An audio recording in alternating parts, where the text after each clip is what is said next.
Hi everyone, welcome. Look who's here with us tonight. Jan is Hey, what's back. up? Hi, Jan. We have a really good conversation tonight, a really good discussion, and I'm glad you guys are all Indeed. available to come. I will come in and say hi in a second.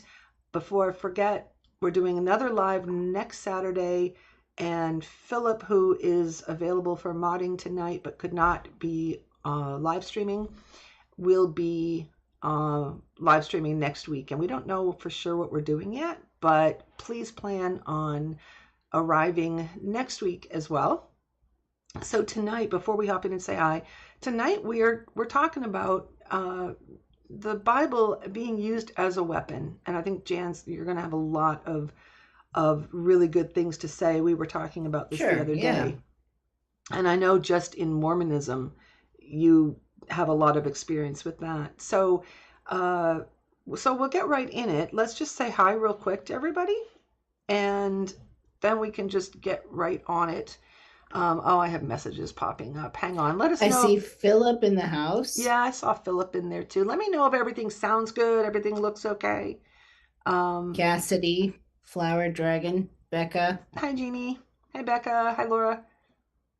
Hi, Morg. Corvus. Hi, Antichrist. I'm glad you made it. Hi, Fashida. Who did I miss? Did I miss anybody? Hi, hi, Corvus. I'm glad to see you. I'm happy you could make it. Hi, Cassidy. So I hope I got everybody. I don't know. I think this is going to be. I'm glad you're back, Jeannie. I think this is going to be a really good talk, and we always kind of run out of time. So, oh, also next week we'll have the private for members only. Right. Hi, Ren. Nice to see you. Hi, Elise. I'm glad you're here. Elise and Philip are fantastic moderators. So thank you for being here. Yes, Everybody behave indeed. yourselves. um, all right. So let's just get right into the topic.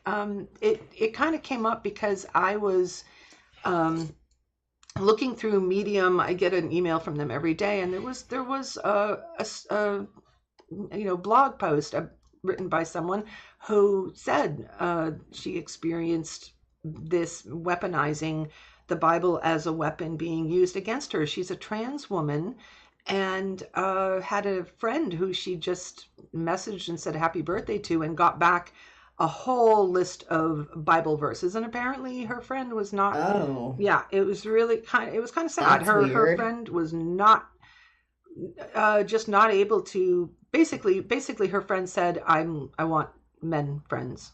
and Oh, and this was somebody apparently she had worked okay. with for a long time and had close relationships with. I will put her, we're not really going to follow her blog post. She had some good things to say in there about some of the verses, but I think we're going to try to get away from just talking about each verse and talk about the weaponization with a sort of a bigger discussion into that. Right. So I will put in the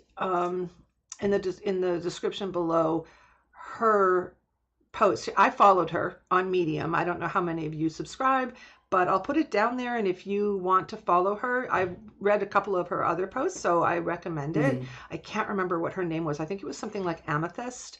And I enjoyed her. Okay, it was good perspective. So I was reading that, and then I talked to Jan about it, and then I did some research into, well, what are these Bible verses that are used that are, and I'll just read you a couple of them quickly. We're not going to actually go Oh, into them. goody. Well, I'm not going to, I'll just tell you, the some of the like Leviticus 18:22 and 1 Corinthians 6.9 are really big ones. There's like a one in Mark. I don't think that that's the important bit. We all have heard that, man shall not lie with another man, an I abomination, all love of that. Bible verses. They're like Apple phone Gen 7, like Yeah, right, right, download right, 10.7. right, right. Well, I don't think we don't need to look them up, the specific things. I have them here if anybody needs to know what any one of them said. The point is that that they're being used as weapons and against LGBTQ, or what is it? It's like clobber text, I think it's also called. I'm And not familiar with that yeah, term, I hadn't but I know what you're talking about. I wasn't either, but I think that it came from people who felt like the Bible was being used to clobber them over the head, and with these Oh, verses, insert Moses tablet joke. Do you know what that is, Jen? no. I do not know what the tablet joke is, but oh, is that using it to clobber someone over the head? Okay, Elise gets it. Um, but the point is that when I started to do research on this, I discovered that people who, oh, Morg said no. When I did research, I discovered that people who actually, um, yeah, I know Moses had tablets. Okay, never mind.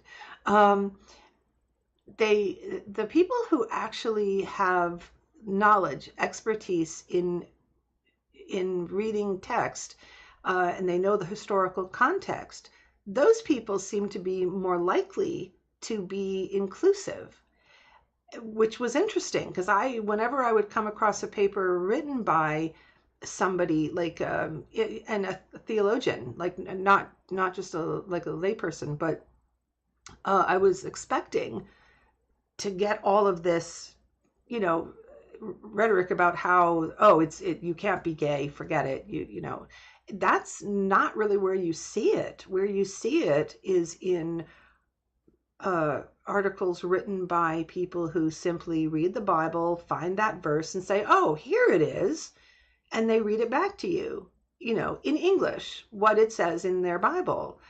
And that's where I think a lot of problems happen, because it became quickly apparent, and it's not a surprise, that the historical context is really important. The words used, even the scholars who are, um, studying the translations, say, well, this word didn't, it came from these two words and it means this thing. And then the translation just gives you a modern word for it. And if you're ignorant, Right. do you understand? The translation of like the religious texts that we have isn't necessarily accurate. I mean, it's to the best of its ability, but ultimately the words written back in the day when it was written meant something certain that pertained to that time. We don't live in that time anymore. But yet we're still using these like ancient texts to sort of guide us today, which I mean, in some cases, sure, that could be just fine. But if we don't understand the specific words and like what they mean, it could be easily misinterpreted. And even if you don't misinterpret the words, like you can still pick out your own individual context out of it that pertains to your own bias. Well, that's another important point, that we'll talk about, that how people will cherry pick. They'll find Mm-hmm. things that they don't like or they approve of, and they'll stick with just those things, and they completely disregard other things. I watched a couple of really good videos. They're not long. One of them is by someone who I have followed on Instagram for quite some time now, who is a scholar. He's a doctor of theology, I'm assuming, and he gives really good interpretations of misquoted, misunderstood, misinterpreted uh, texts from the Bible. It's not always about LGBTQ at all, but I found one that I thought he did a really good job on, and he was adamant that that these verses not be used in harmful, hateful ways. And he said something really brilliant. I'll put all of these resources below. But he said there is nobody, alive or dead, who has lived within the writing of the entire body of what would be the Bible. We have, what's the word he uses? I think he says negotiate. We negotiate the text constantly, and like for example, slavery, that's been negotiated. It's no longer something that the Bible, because it's clearly in the Bible and people have pointed that out, but it's not something that's brought up really anymore as, oh, we should, slavery should be allowed. And misogyny to a great extent has been taken out. I know there's that extreme traditional family patriarchy thing. Well, of course, Mormonism is very patriarchal and has a lot of misogyny in it. So it's not completely gone, but a lot of the rest of society, is not following what the Bible says, right? About women. Like, Right. I don't think women have to wear hats anymore and keep their mouths shut. There's women who are clergy people now. So that's been negotiated. But he said this person, his name is Dan. I can't remember his last name. But his point was, and this is a really important point, that LGBTQ has just not been negotiated yet. Because people are still hanging on to their biases and their hate and their bigotry. But it will eventually also be negotiated. And the point that it's basically society evolving and reinterpreting how we deal, or how they deal, because Neogenians we aren't Christian. So I think that's a really important point to know, that people have constantly evolved how they interpret the text, to a matter of being able to not have to wear mixed, not have to worry about wearing mixed, fabrics, I mean, or in some degree, I think it's just sort of dissolved over the point of human development. I mean, we had these ancient texts, and now we're kind of breaking off into sects. So, I mean, I agree with that to a set to a certain degree, but like at the same time, there's still groups of people practicing the literalism of these texts. yeah, but trust me, I don't think anybody is stoning their neighbor for being an adulterer. There's definitely some people doing that in the world, I think. Oh, okay. Well, not here. I mean, not in you can't do that in North America or Europe. I don't know where they're doing it or whatever, but I think that, and this reminds me of that. I never watched The West Wing, but that episode where someone who's very fundamentalist is going after the president. This was a scene that was shown a lot because I've seen it a couple of times without ever watching the show. And Martin Sheen, who plays the president, Mm-hmm. turns and gives her an amazing speech. I mean, kudos to the writers for that. And he basically throws at her because she's trying. I think it's anti-LGBTQ, that she's trying to throw at him, and he turns around and he throws all these other things back at her that are in the Bible that obviously neither she nor anybody currently is practicing. And the point is very clear, which is to say that you're picking and choosing what you're going to do. And there's a lot of that. And I think that that's another really important point for people to understand, that, of many things that people don't care about that much, or don't worry about, they let slide. But this LGBTQ is something people hang on to. And I think the conversation of why that is so is important.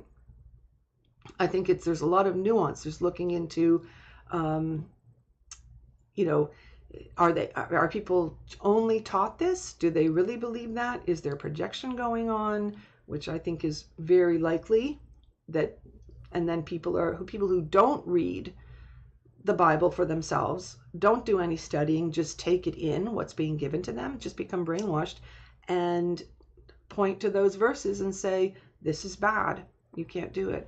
Would you say we're talking specifically about like right-wing extremism here, like the sort of Yeah. Christian, like extremist Christian fueled Jesus gun owning, like white Jesus gun owning, like liberal hating, like sort of Mm-hmm. like category of people that we're Yeah. talking about here Yeah. that are taking the Bible and taking certain verses and weaponizing that against whoever they deem to be their enemy. Like what kind of things are they weaponizing? I think it's very scapegoaty too. I think the LGBTQ community um, gets a lot of hatred because people have shadows and hate parts of themselves. And I think, you know, how you find out that a lot of clergy who are preaching against LGBTQ, it comes out that they actually are. I think that's shadow. They're pure and simple, and that they're not acknowledging that, and then they're just teaching their flock to hate as well. And I think people who come out of it are the ones who recognize that this is just hate for the sake of hate. Um, Yeah. and what I found interesting was because there are a lot of Christian, and then I'll talk about Judaism too, because that was kind of interesting. I looked up what is their stance as opposed to Christian, and there's a lot of Christian um, areas that are trying to be more inclusive. And I was following the Anglican Church in England, um, where there's a lot of clergy who got together and said, we're failing our brothers and sisters in the LGBTQ community, and they wanted to be more inclusive, and they have a lot of women. I don't know what they're called. Are they vicars? I don't know what the name is for the clergy. Oh, Yeah, I don't, that's not my yeah. area of expertise. All I know, vicar's a word because I love the Vicar of Dibley. If you've never seen that show, I highly recommend it. It's very funny. Um, but but there was backlash to these clergy who came together and said that, Oh, because there was a lot of okay. undercurrent of that very traditional view of interpreting the Bible. So they come up with these, you know, it's like, how do you reconcile? How can you be Christian and gay? And a little aside here, I don't think there's anything in the Bible that actually says that it is a sin or like uh, being put to death quality for lesbians. I think that that's not discussed as much. Kind of interesting. Interesting. Yeah. Yeah, definitely with men, it was seen as a much bigger deal. They don't really talk. There's a little bit of it in there, but not as much. But anyway, there's this backlash that, you know, you can't be both. We want to be welcoming, and we don't want to be bullies, and we don't want to harass, and we want to give a warm welcome to anybody in the, you know, queer community. But it's doing them a disservice if we tell them that they can be a good Christian, a member of the church, and you can be gay, but you can't have sexual relations. That's something that's very common. Oh, Yeah, and well, what's the point then?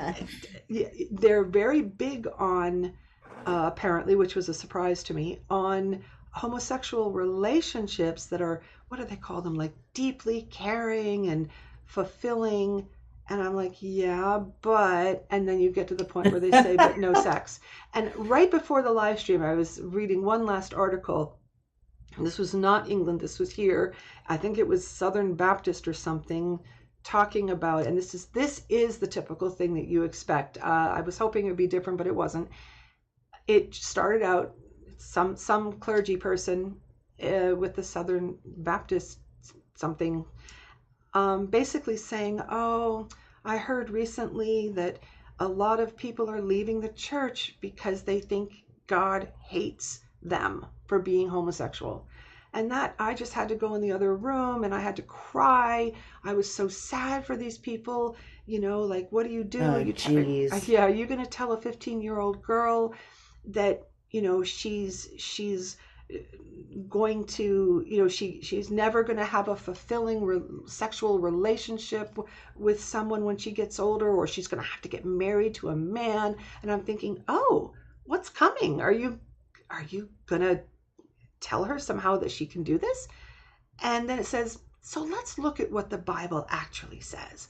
And then 5 points of the first four were, it's very clear that what God says here, and mentions some places. I know it's very clear here and mentions some places. And then you get down to number 5, but there's good news for the homosexuals.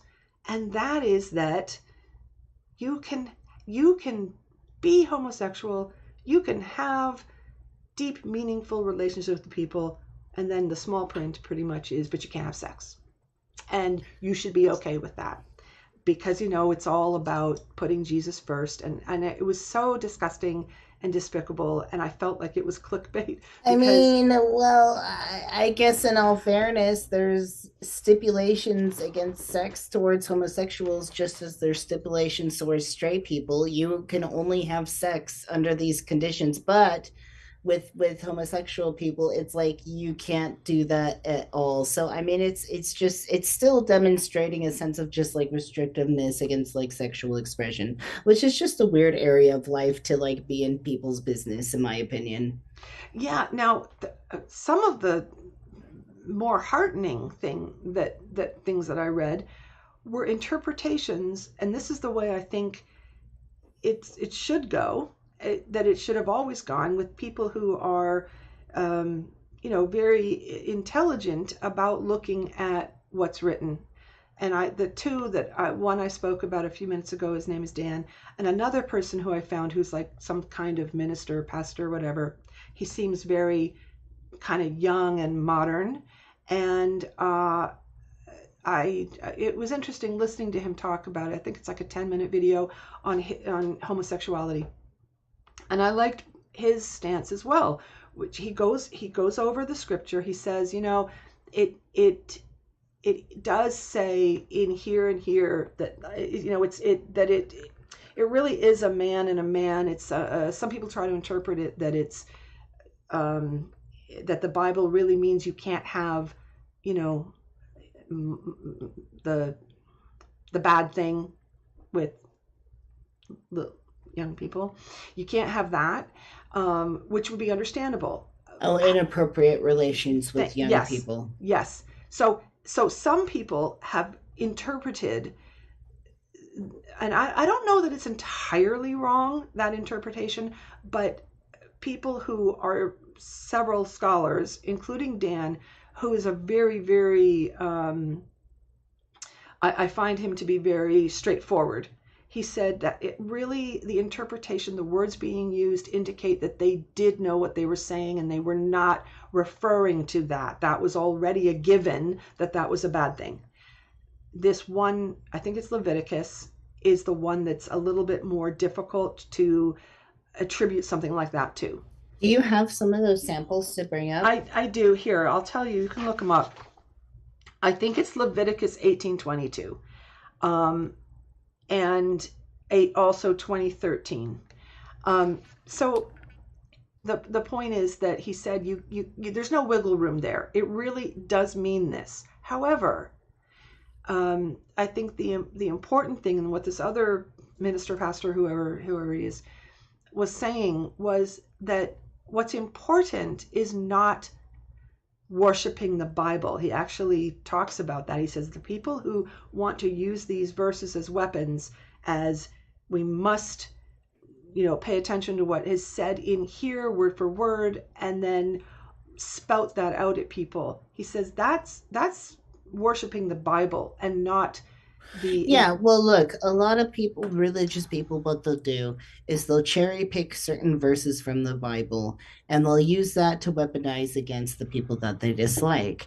And most often than not, they don't realize that the interpretation that they're reading of the Bible isn't necessarily 100% accurate. A lot of it's still up to interpretation, believe it or not.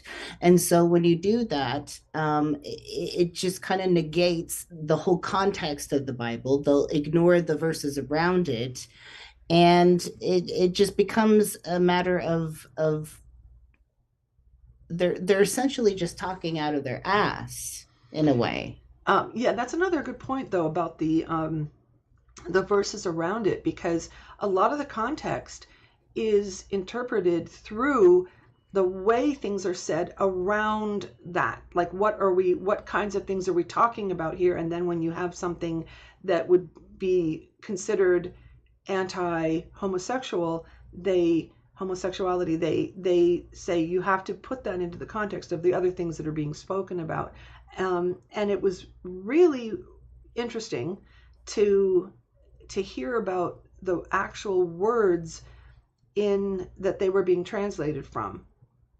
There wasn't the word homosexual didn't even exist until the late or mid to late 1800s, and not in the United States until the early 1900s. So we're not even going on an ancient word that meant that.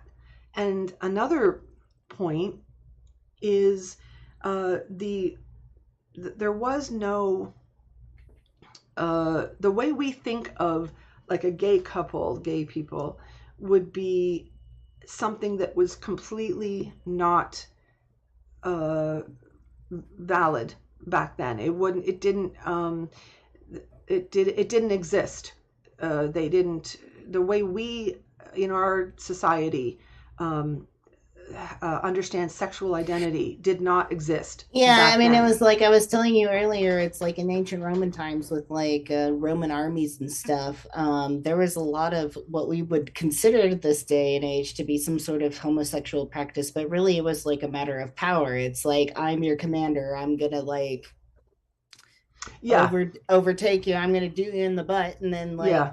that's me, uh, taking my place of command. Well, And you're new to yeah, the army and you're like young and you got to learn your place. It wasn't yeah, way later in human yeah. history that we actually started calling the sexuality something. We didn't Well, even really have a label for that. I don't think they had relationships the way we have them now.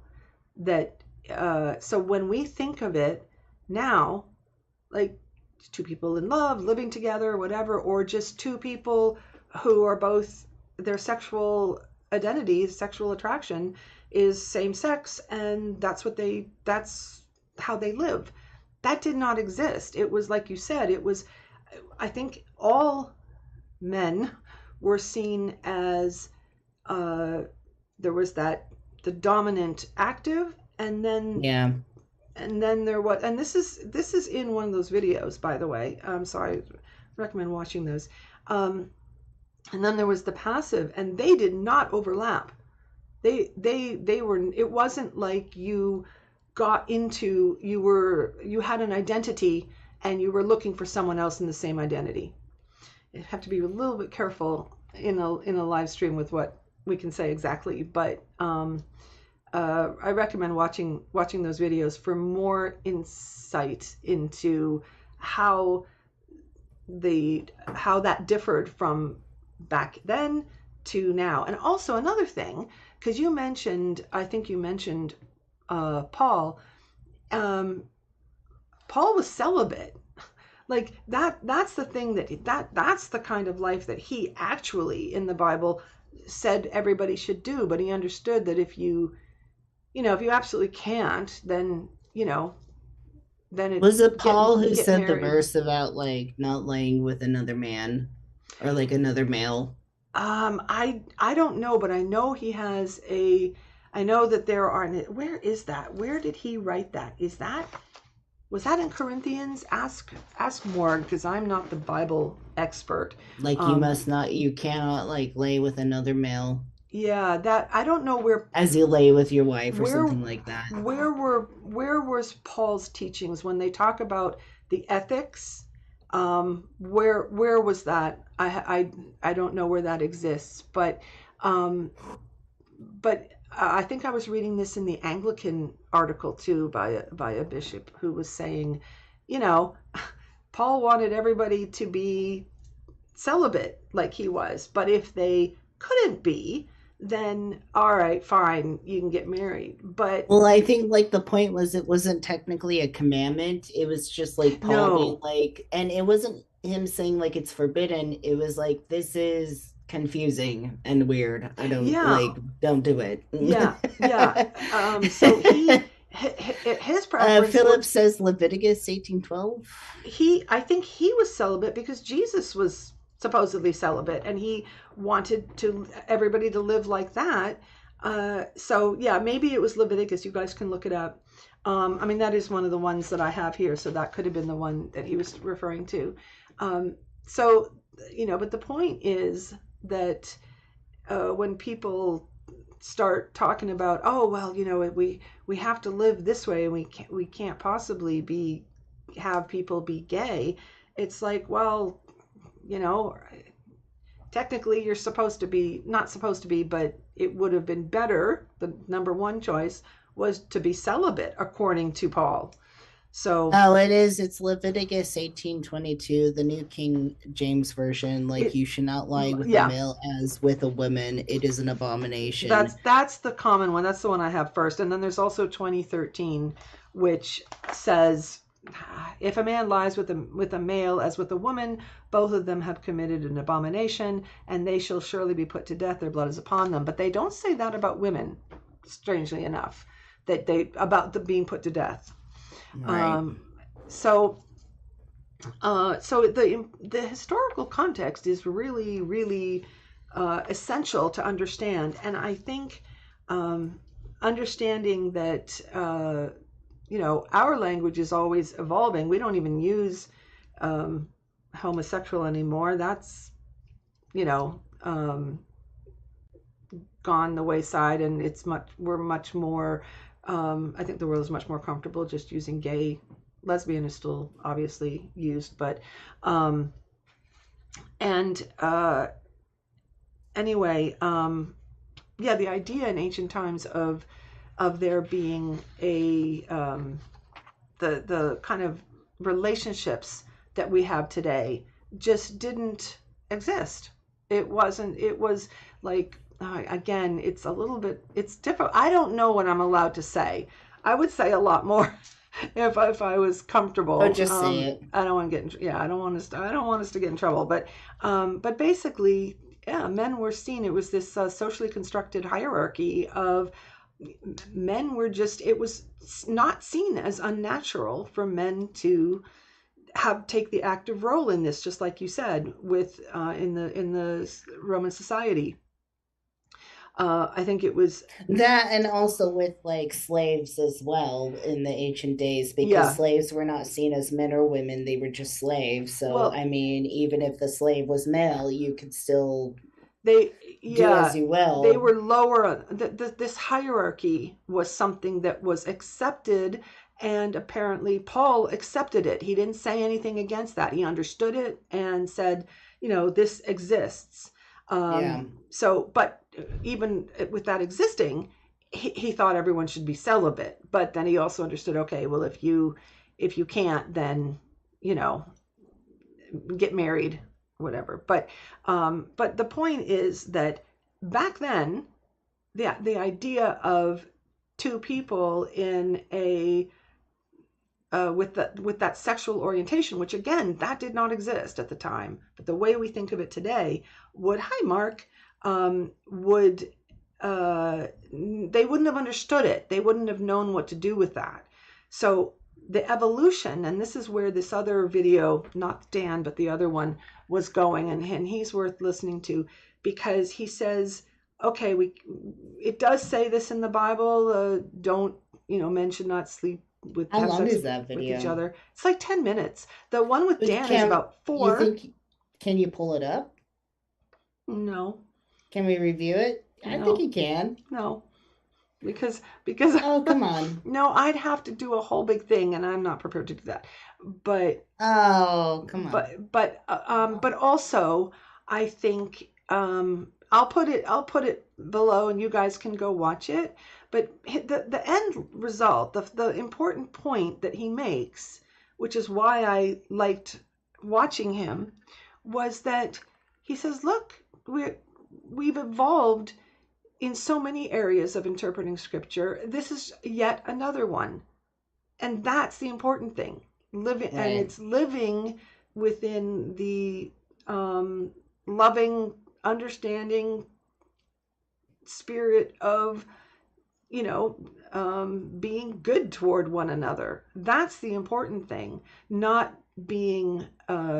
using the Bible as something to worship, which is what people do. So then I think now we can get back to why, the people that do what they do with the cherry picking and the weaponizing, um, like what's going on there. And I really think it comes down to what you're taught, what you're brainwashed into believing by the people in charge, and being hateful, and harmful toward people who you're just, uh, you know not in favor of.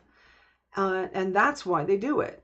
Not so much because there's anything in the Bible, or the fact that, we can't evolve the way it's been interpreted.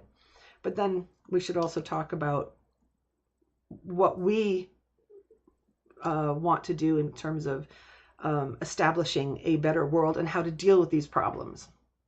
But do you want to talk a bit about your experiences with Mormonism and what they do? I mean, like, well, I mean, there's so much I could talk about. Like, what specifically? um, Anything against what they do with people who are gay. Like, what do they say? What do they do? How do they handle that? Pretty much like it's okay to be gay, but we're gonna put you over there in the corner, and you can't really participate fundamentally in the religion. But we still love you. But you have to stay over there. That "go stand in the corner, we love you, but you can't be with us" is Yeah. so weird. Why would anybody um, join? Like, what? Well, I mean, if generations of your family are involved in the church and you're like the one black sheep, but you're still trying to, Fit I mean, in? you fit in, that's where it gets dicey. Or if you are a couple that's like a homosexual couple and you have children that are straight that are church members and they want to get married in the temple, you can't be a part of that ceremony. So no matter how you look at it, ultimately it's divisive of families. Wow, yeah. So it can't be that there's a lot of people coming to Mormonism being gay. It's like they were raised in it and are gay, and they can't, their In a lot family. of cases, yeah. I mean, and also a lot of cases where like you're dependent on the Mormon community and you can't see a way outside of living out of that community. Um, so you don't know how to leave. So you do the best you can. There's a lot of cases where gay Mormons, they're gay, they recognize they're gay, they're open about being gay, but they still live heterosexual lifestyles. So gay men will still enter marriages with women, and it's like, well, it's okay that you're gay as long as you never act upon it, and as long as you carry out like what you're intended to, then you're going to make it to the afterlife in the way that is ideal. um so there's that. Yeah, that's like that southern, the Baptist thing that I read, which is, it's so sad to me that they, and there's also the Anglican, the ones that were not happy with the direction that some of the church was going. Um, it's so, that's so sad to me that that people are okay with, they're trying to find a way that they can feel not terrible about, basically telling people they have to not be who they are. So by saying, well, we welcome you and we love you, but you know, just don't actually have sex, then it'll be okay. But that's a way for you to still be here. I find that so, it's so degrading for, you're basically telling somebody you can only be part of you. You can't be a whole person here. But that should Well, be I mean, okay. it establishes sex as the only reason for doing that or participating in that is for procreation only. And that's just so unrealistic of humanity because Yeah. sex is something that is not done purely for procreation, it's done as an enjoyment as well. Yeah, and it brings up so many questions too. That the video, the 10-minute video that I'll put below with that young kind of pastor, he basically said that when, according to Paul, if you're going to have sex, it should be for procreation. You should not enjoy it, and it should only be for that. So imagine if a wife can't, if a woman can't have a baby, does that mean that there's no point in them having sex? Because Mm-hmm. yeah, oh wow, there's a lot of implications if you're going Are you to. sure you don't want to bring that video up? Because I could totally guide you through it. We could do it. You guys want to watch it? You guys want to watch that? In fact, I would rather watch the shorter one that's 4 minutes. Yeah, The no, I think we can do it. Yeah, you shouldn't be afraid to poke around, and I think we can totally do it. We got a okay. lovely audience here. I know they're forgiving. Okay, do you guys want to watch that? The shorter one? This guy is a scholar. I like, he's the one I follow on. Okay, Philip, he's the one I follow on Instagram. His name is Dan something. All right. So the first thing, go for it. Um, Make sure and you on Zoom you go to share and share your audio with me yeah, so that first I I hear the audio in sync with you. okay, first I have to pull this down so I can get to Yeah. my Yeah, we can do this. tabs. Um, We might have to poke around for a minute, but it's worth it. Hi everybody who came in. Um, Marcus, Paul was no fun at parties. Yeah, I hope you guys. Paul Paul is a downer. Yeah, definitely. And okay, I hate their stupid Bronze beliefs, but love the but love the believers. Okay. Um. All right. So where are we? I'm gonna close some. I'm gonna close Some some. Yeah, windows. don't close the live stream, Susan. Do not close the live stream. Susan, do not Do not close the close the live live stream. stream.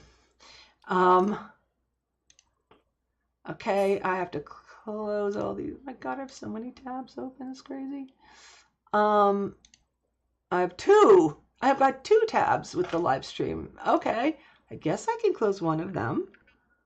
Um, I'm closing one of them. No, I'm afraid to. Okay, I'm gonna do that. Now I just have to get this up here. Um,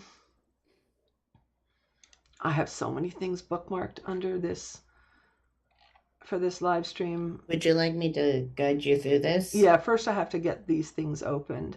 Okay, so this one is it's called On the Hey Weapon. everybody, I Oh, want to whoa, talk whoa, briefly whoa. about the. Okay, put him on pause. All right. Now, I'm gonna go back to the live stream. Okay, I'm going back to. All right, so I'm back. I'm in Zoom. Yeah, in Zoom, make sure you like when you go to the share screen option, there's like you that window, there's the options on the bottom to the left, I think where it's like share audio, like or you just do extended or extra. And that just allows me to hear the audio like as you hear it. Okay, so I need to. Oh, what's that going to mean for me? I'm not wearing earphones. Is it going to be a big problem? I don't think so. Okay, so I'm hitting share screen and I want to put it on us on Zoom, correct? Yeah, share sound. Just click the box Yeah, down in the okay. bottom that says share sound. Okay, so I'm going to, and I'm going to hit share Zoom, Mm-hmm. correct? Mm-hmm. Okay. All right. Oh, wait a minute. Yeah, that's fine. And then just pull up your go to your tab of where you got the video. Oh, I can't get it because it's underneath the controls. It's underneath the You controls. can't minimize it, Um, I have your no idea. window. I don't know. Oh, I know what I needed. Hang on, I'm just gonna. Oh, I see your tab right there. It's next to your mouse. Just click that. I don't see it. I've got controls in the way. Oh, all I see is your web browser. I know, but I And can't. then I see your mouse right next to on the Oh, there it is. weaponization. There you Oh, go. okay. Yeah. Okay. Okay. What Yeah, is and it? just maximize that screen. How's that? And then even go down to the Uh-oh. square of the YouTube thing and maximize that. Okay, hang on one second.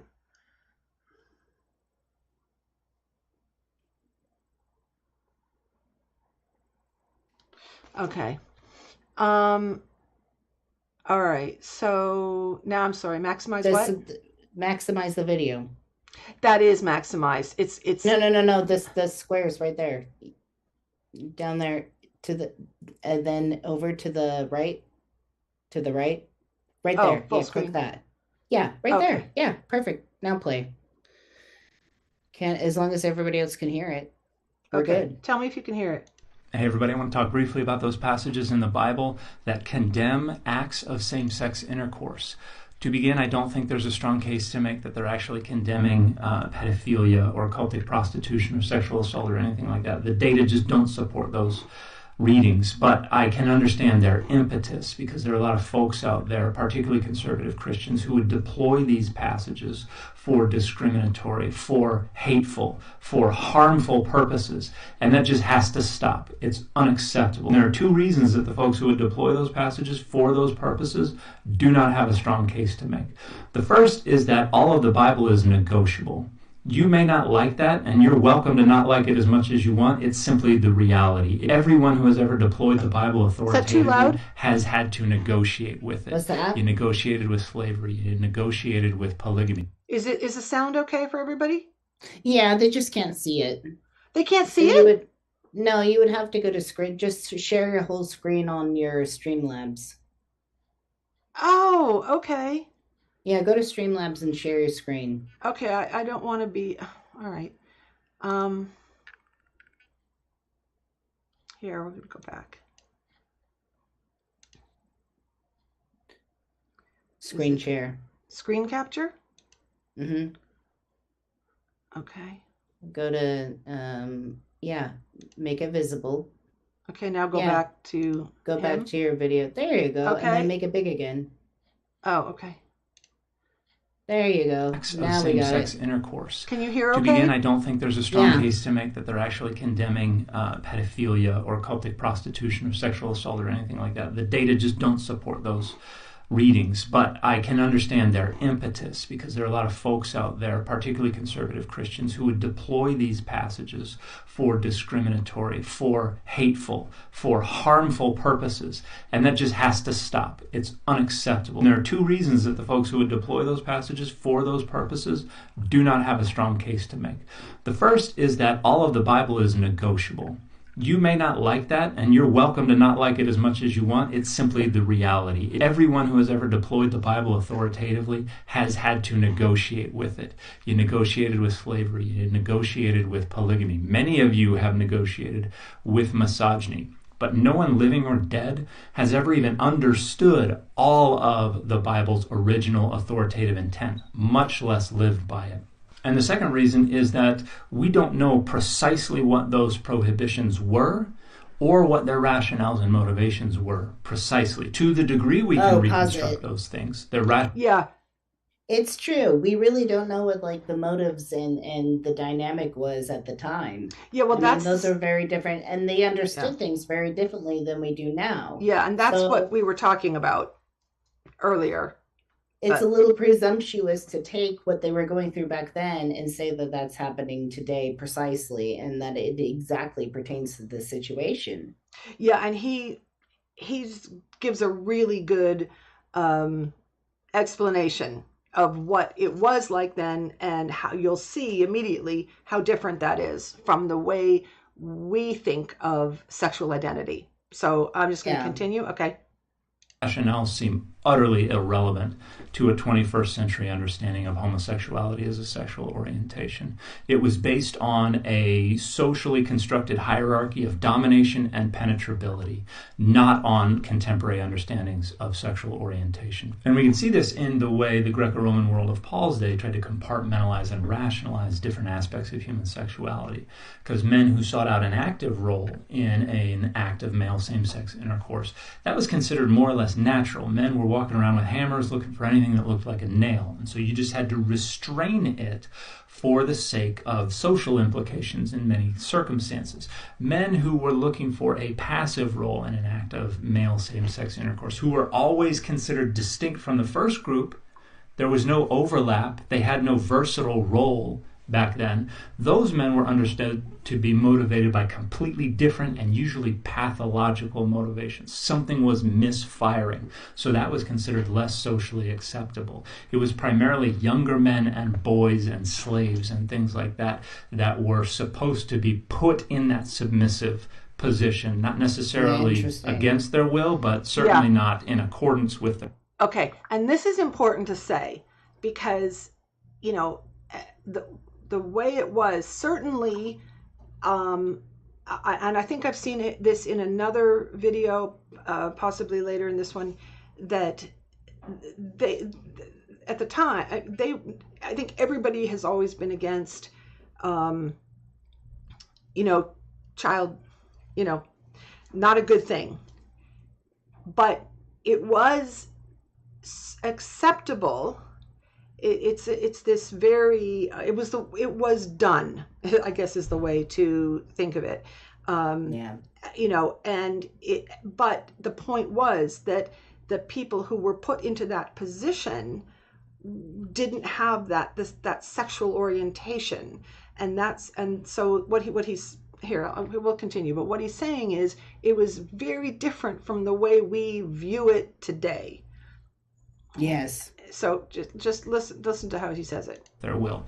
Now, women, because they were lower on that hierarchy of domination and penetrability, didn't fit into either of those rationalizations. So they had a completely different rationalization for them, because they were just trying to situate all these different activities on this hierarchy of domination and penetrability. So if we look at Paul, we see no rejection of that social hierarchy of domination and penetrability, because Paul reinscribes both of those things in his sexual ethic. However, he rejects any natural motivations for any homosexual activity. He needs that to be entirely deviant, a rejection of the natural order. And so he comes up with this idea that homosexual activity is the result of God removing the restraints that were placed upon human sexuality as a result of the Gentiles refusing to honor God as creator, causing those passions to boil over and result in all these unnatural sexual acts. Because for Paul, to the degree that we can refer to...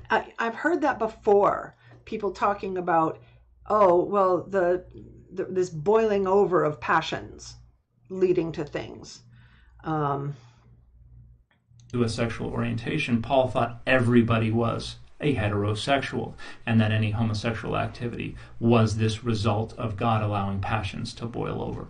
But most folks have already negotiated away the majority of Paul's sexual ethic. Paul thought everyone should be celibate because he was celibate, and so he was reasoning why that was the best course of action. Said that sex was really only useful within marriage to make you want to have sex less. And procreation certainly wasn't on the table because the time was short Jesus was coming back too soon for anyone to worry about having kids. That's why the thing he said he told all of his congregations was the first rule. Right? That was interesting. Yeah. Yeah.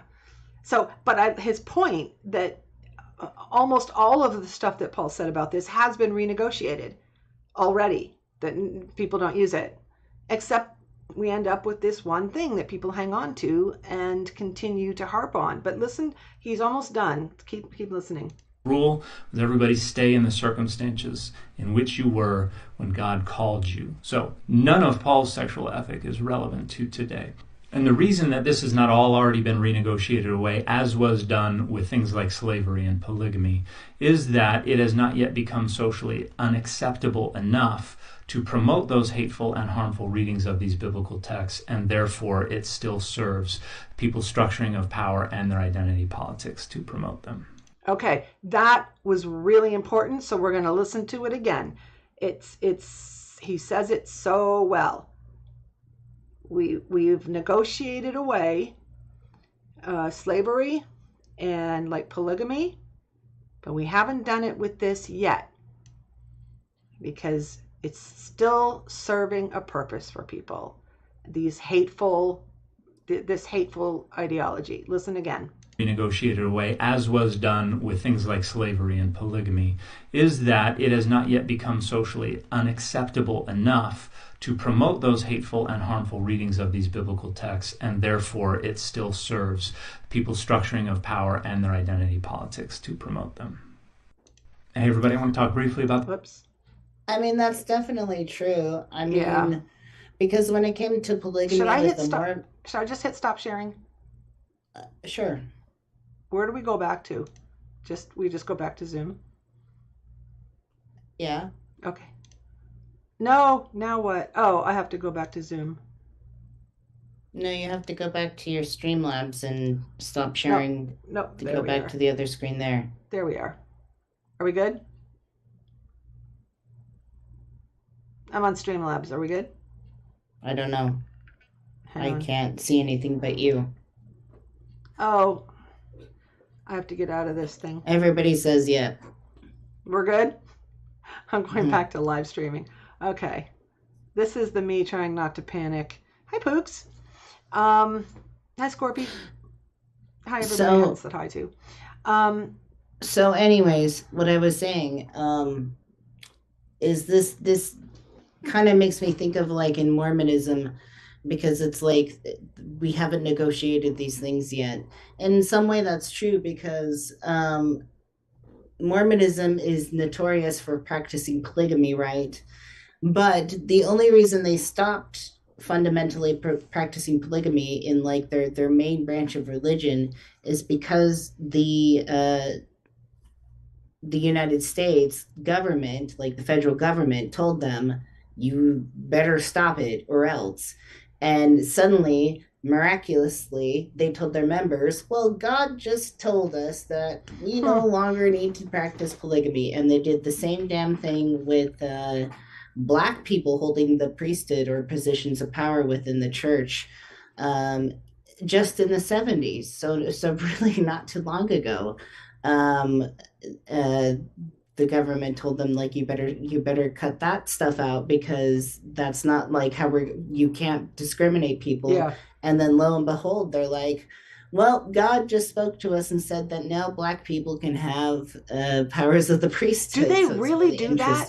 They come out and say, well, we just got a message. They do. Oh, yeah. God. Because ultimately with the polygamy thing, the government threatened them, we're going to take away your right as a state if you don't stop practicing this, because it's against federal law. And that's the only thing that made them change that. It wasn't like some divine message from God. It was they got threatened. Yeah.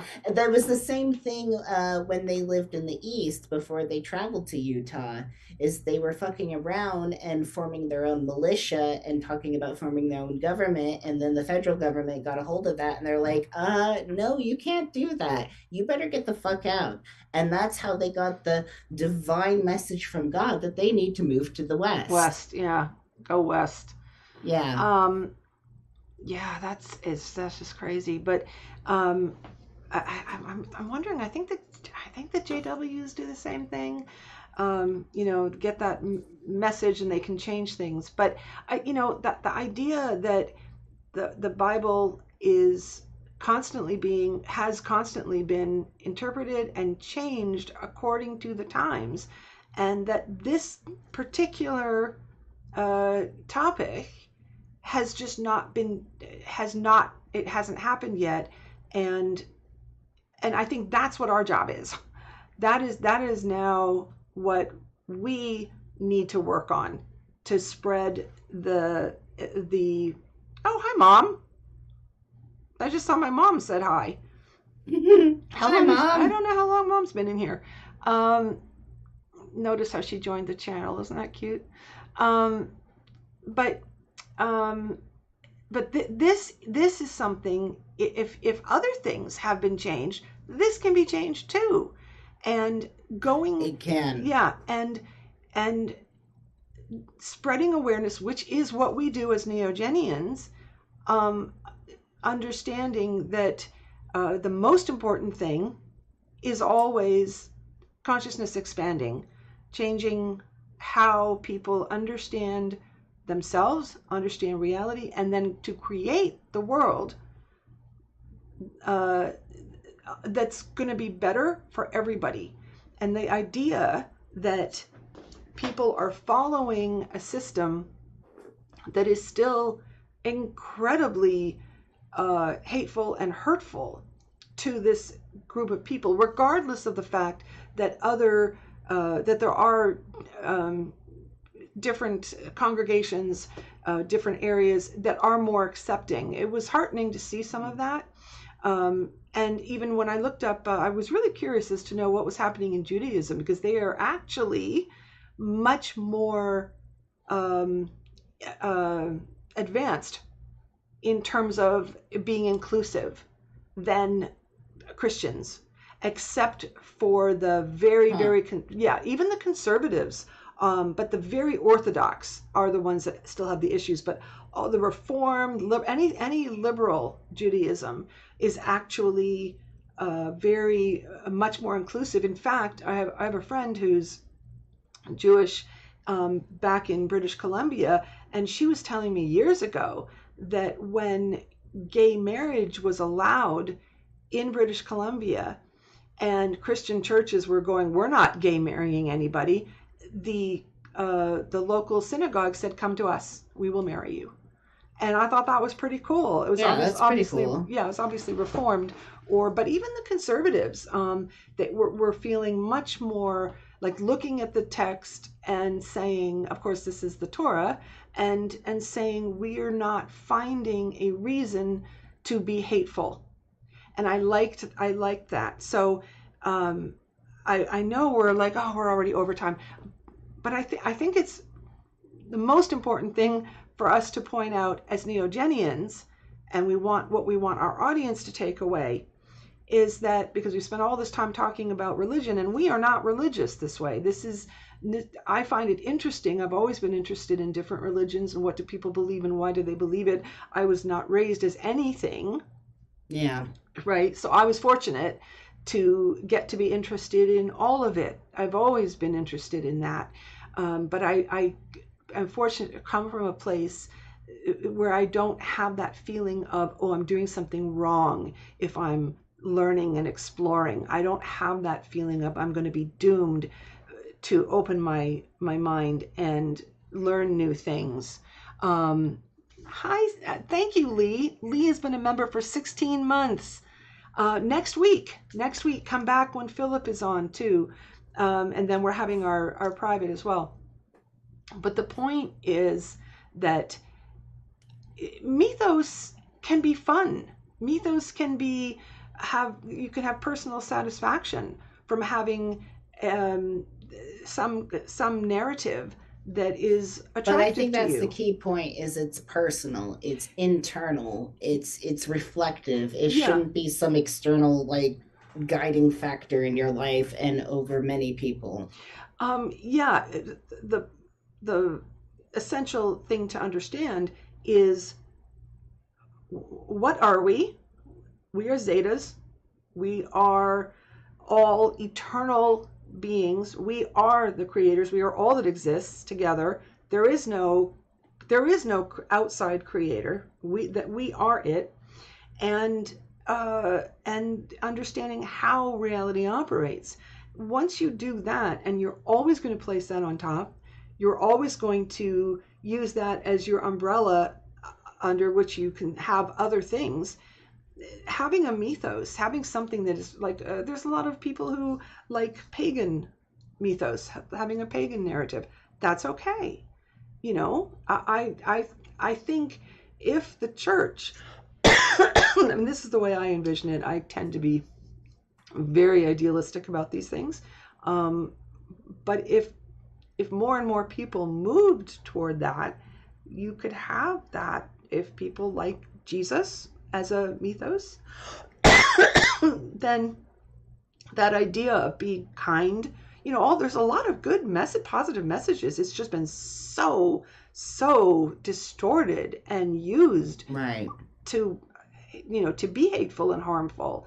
And if that was gone, I could see people being okay with that.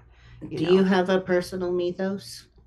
You know, not really. I have studied so many, and there's things that I like, but my my life has been more of a search. And I did a video on this ages and ages ago.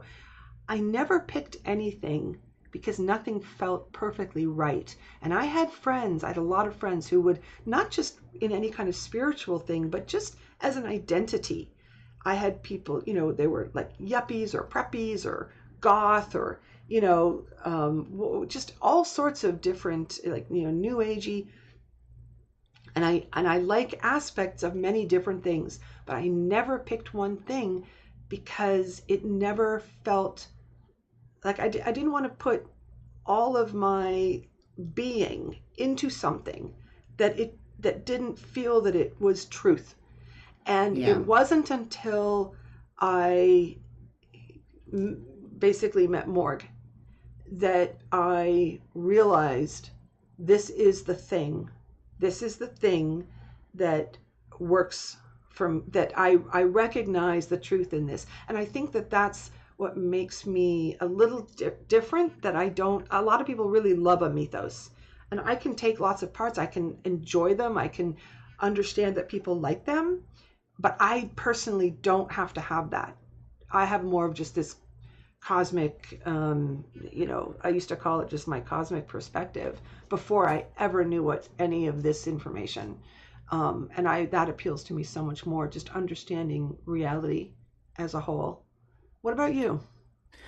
I definitely have a personal ethos, and I think it's because I grew up really religious. I mean, at this point, I understand it to be not connecting to any sort of like external deity or creator or being of any sort of type. It's just more connecting with myself through archetypal like recognition and with something loosely like paganism, Wiccan, I guess. Probably more leaning towards like a chaotic, like chaos magic thing, where I don't really have a rhyme or reason of like how I practice things. It's just like very loose, but like it Intuitive? pertains. Kind of It's intuitive? intuitive. It's very eclectic, I Mm-hmm. think. Very Yeah. eclectic. And I find that to be of great comfort. But the very center of it, always knowing that like this is just a way to create a dialogue with my higher self and a dialogue with the source of all reality, like the divine of all reality. Mm-hmm. It's developing a way of communicating with that, and that's usually the method of whatever practice I do with that. It's in some ways, yes, it is connecting with myself, but I think more than that, it is developing the dialogue with the all, the Is it absolute. sort of what allows you to kind of communicate with or get into the monadic or a Zedic perspective as opposed to the No, Avatar? because when I connect to my higher self or do stuff dealing with myself, that's more of like the monadic or like the Zedic like thing. But really, like when I do the real practice of it, when I'm really serious about it, it's more about connecting to the absolute. Mm-hmm. I'm sort of going past that Zedic perspective and getting more in tune with everything all at once. So that's what I mean by creating a dialogue with the all. Okay, so yeah, so it's like a tool that allows you to get there, which I Hmm. think that's what mythos is. These are all tools that we use to explore ourselves. Right.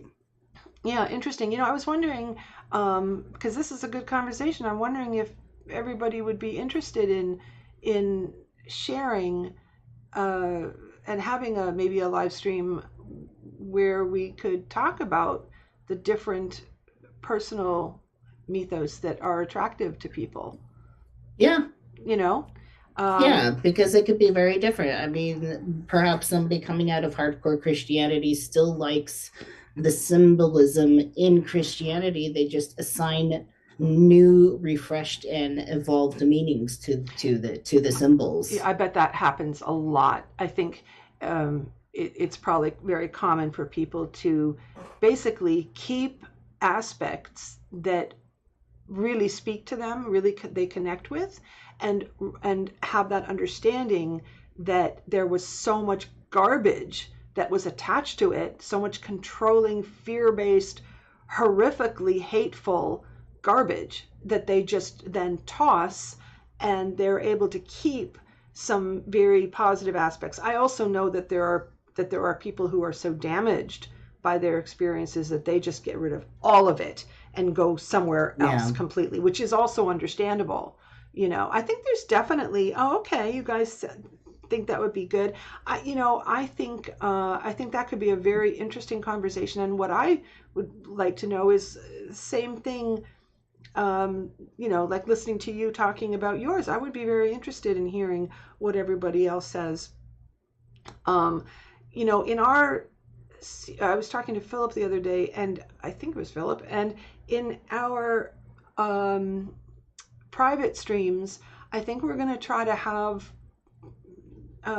guest Neogenians come on, and maybe that can be something that we do when they come on, kind of get to know each other and hear what their perspectives are on that. I think that would be That would an be I cool. think that'd be an interesting aspect of doing that. So we are definitely over time. Jan, thank you so much for coming in. Yeah, Um, thanks for inviting me. thank you guys for coming. I hope you enjoyed it. What is Philip saying? I'm not a Satanist, but I still love the common race. Oh yeah, yeah, yeah. How do you pronounce that? Is it Salve et Coagula? Coagula, which I is don't which know. is often seen, yeah, with the image of Baphomet as a tenet of dissolving the old and creating the new. Yeah. Yeah, and in fact, um, yeah, Lee said, Susan, that would be amazing. Um, have a couple people. Oh, yes, correct pronunciation. Okay, good. Yeah, I think that would be fun to do, and we should get on that soon, uh, for maybe even for next week. And yeah, so we'll see you all. Put it on your calendar next Saturday, same time, same channel. All right. All Any right. last words, or are we just saying bye? I think we're saying We're saying bye. bye. All right. Good I'm night. saying bye. We're saying goodbye. I'm Goodbye. saying goodbye. Goodbye. Goodbye. Thanks for Thank you all coming, for everyone. coming. Really appreciate you. Yeah. Take Thanks for care. thanks for coming in. Bye bye. Bye bye now.